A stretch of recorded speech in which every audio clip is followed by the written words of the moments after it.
పునరుత్పాదక విద్యుత్ తయారీ కోసం తెలంగాణ సర్కార్ 4 కంపెనీలతో ఎంఓయూ కుదుర్చుకుంది. ఇక డిప్యూటీ సీఎం మల్లు భట్టి విక్రమార్క సమక్షంలో కంపెనీలతో ఒప్పందం కుదుర్చుకొని అధికారుల పత్రాలపై సంతకాలు చేశారు. ఒప్పందంలో భాగంగా 4 కంపెనీలు 27,000 కోట్ల రూపాయలను ఇన్వెస్ట్ చేయనున్నాయి. రాష్ట్రంలో భవిష్యత్తులో విద్యుత్ డిమాండ్ పెరిగే ఛాన్స్ ఉందని, పెరిగే డిమాండ్కు అనుగుణంగా ప్రభుత్వం చర్యలు తీసుకుంటుందని తెలంగాణ డిప్యూటీ సీఎం భట్టి విక్రమార్క తెలిపారు. ఇక ప్రభుత్వం గ్రీన్ ఎనర్జీ పాలసీ తీసుకురావడంతో రాష్ట్రంలో పెట్టుబడులు పెట్టేందుకు కంపెనీలు ముందుకు వస్తున్నాయని భట్టి తెలియజేశారు.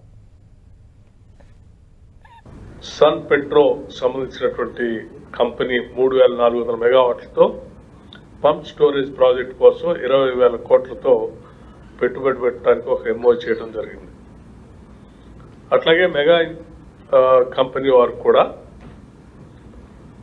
1,500 మెగావాట్లతో పంప్ స్టోరేజ్ 7,500 కోట్ల ఇన్వెస్ట్మెంట్తో ఇంకొక ప్రాజెక్ట్ పెట్టడానికి కూడా ఎంఓ చేయడం జరిగింది. ఈ రెండు కూడా ఆ రెండు కంపెనీలు ఈరోజు వాళ్ళ సర్వే చేసుకుంటూ డీటెయిల్డ్ ప్రాజెక్ట్ రిపోర్ట్ తయారు చేసుకుంటూ చాలా ముందుకు వెళ్తూ ఉన్నారు. కొద్ది రోజుల్లో అవన్నీ కూడా రాష్ట్రంలో ఈ ప్రాజెక్టులు పెట్టడానికి ముందుకు వచ్చేటువంటి అవకాశాలు ఉన్నాయి.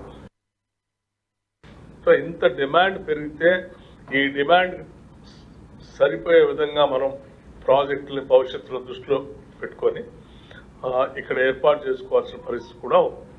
అయితే ఈ ఏర్పాటు చేసుకునేటువంటి పరిస్థితుల్లో కేవలం థర్మల్ పవర్ ప్రాజెక్ట్స్ ద్వారానే పోదామా, భవిష్యత్తులో ఇక్కడ ఇబ్బంది లేకుండా కాలుష్యం లేకుండా ఉండే విధంగా గ్రీన్ ఎనర్జీకి వెళ్ళి ముందుకు పోదాం అనేటువంటి ఆలోచనలో ప్రపంచం అంతా కూడా ఇప్పుడు మనకి ముందు చూపుతో క్లీన్ అండ్ గ్రీన్ ఎనర్జీ ఇవ్వాలి అని చెప్పి, ఉండాలని చెప్పి, పొల్యూషన్ నుంచి దూరంగా ఉండాలి నగరాలని చెప్పి, లేకపోతే సమాజం ఇబ్బంది పడుతుందని చెప్తా ఉన్నటువంటి పరిస్థితుల్లో మనం కూడా అదే ముందు చూపుతో క్లీన్ అండ్ గ్రీన్ ఎనర్జీని పెద్ద ఎత్తున ఈ రాష్ట్రంలో అందించడం కోసం మనం ప్లాన్ చేసుకొని ముందుకు పోతా ఉన్నాం.